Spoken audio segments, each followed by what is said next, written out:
Welcome everyone to the study session on Fluids and Electrolytes with CME Surfer. I'm Tom, and this is a study session based on the PCP and ACP level curriculum. We'll address the NOCP Appendix Level 4 in areas C, D, I, and H, as well as a number of competencies. This session is actually a collection of related topics, each of which are really interesting in their own way, so I'm really looking forward to our study session tonight, and I hope that you are too. Let's jump right into it.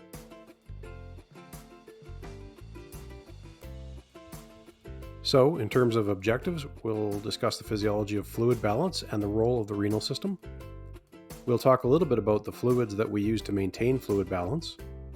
We'll talk about acid-base balance, what it is, how it changes, and how the body compensates for it. Also, what we can do about it. And at the end, we'll talk about blood and blood transfusions. So these are a few of the basic terms that we hope to take out of this lesson. We could probably add a dozen more, but these are a good start. So we'll talk about the acid-base balance, we'll talk about permeability, active and passive transport, osmosis, hypertonic, isotonic, hypotonic, and we'll talk about crystalloids and colloids. Right now, let's move on to fluids in the body, what they are and where to find them. So let's talk a little bit about the physiology of fluid balance. As we've all heard before, the human body is mostly water, at least half and probably closer to 70%. The rest, the other stuff, is mostly protein or things made up of proteins and lipids. Of that water, 3/4 of it is intracellular, meaning that it's in the cells, and 1/4 of it is extracellular, meaning that it's anywhere other than inside the cell. If we further divide up the extracellular component, 1/3 of it is intravascular, meaning basically plasma, and 2/3 of it is interstitial fluid. That's the fluid that surrounds the cells in the tissue, and it includes things like cerebrospinal fluid and the synovial fluid in the joints. It's really important to note, intracellular and extracellular fluids have a different makeup of dissolved ions. This becomes really important in muscle and cardiac physiology, and in neurophysiology. We wouldn't have neural impulses or muscle contractions if this difference didn't exist. The major intercellular ions are potassium, magnesium, and phosphate. The major extracellular ions are sodium, chloride, and bicarbonate. If you're ever having trouble remembering which ions go where, just remember the little evolutionary story about why cells have membranes in the first place. The idea is that cells developed membranes to isolate and differentiate their internal environment from the environment of the ocean that our little amoeboid ancestors were swimming around in. So the salty ocean, the sodium and the chloride, go on the outside, and the potassium and the magnesium and the phosphate all go on the inside.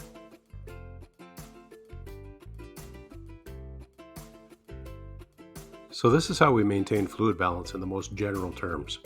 We bring water in by drinking and eating and as a byproduct of metabolism, and water leaves through the skin and lungs as waste.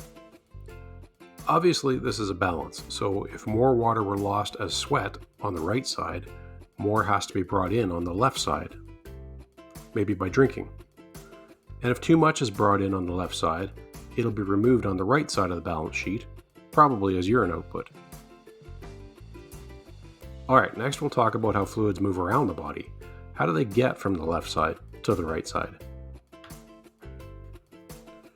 First of all, there are some important terms that we need to talk about. We'll come back to osmosis in a second. But before that, we need to define the terms solute and solvent. We use them quite a lot in this lesson.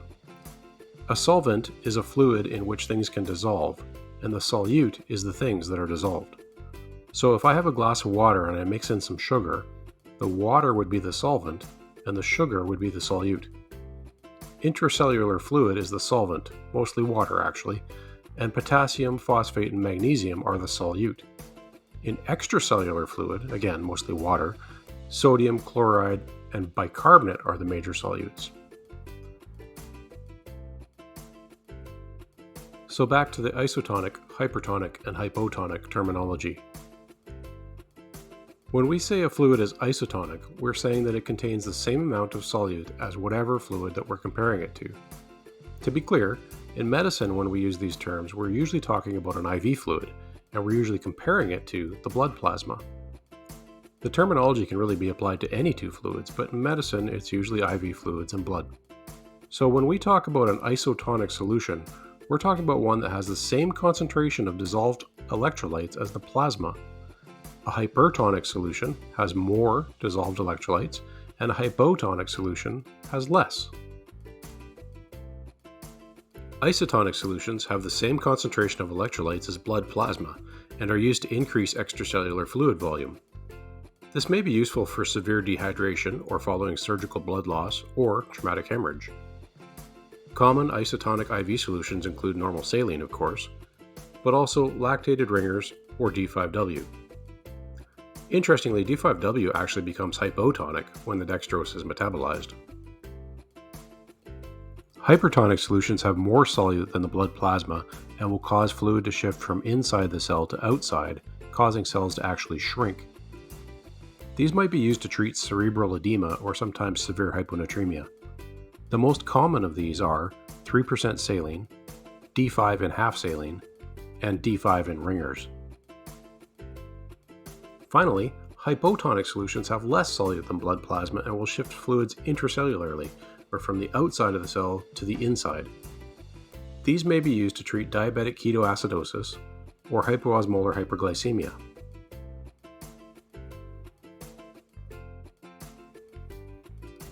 So now that we know what hypertonic, isotonic, and hypotonic are, we should also point out that when we use fluids therapeutically to replace body fluid, we're most often using crystalloids like normal saline. That just means that they're an aqueous solution of mineral salts or other small water-soluble molecules. Colloids are a homogeneous non-crystalline substance consisting of a large molecule or an ultramicroscopic particle of one substance dispersed through a second substance. So, fog, smoke, milk, and even pigmented plastics are all examples of colloids. In medicine, when we're talking about a colloid, we're usually talking about albumin. Albumin is a simple protein that occurs in most living things, animals and plants anyway. It does a couple of important things. It plays a role in the maintenance of appropriate osmotic pressures, and it often binds and helps transport various substances like hormones. We'll occasionally see it used to treat or prevent shock following hemorrhage, surgery, or burns. It draws fluid into the plasma and increases the circulating volume, which leads us to the idea of osmosis and fluid movement across membranes.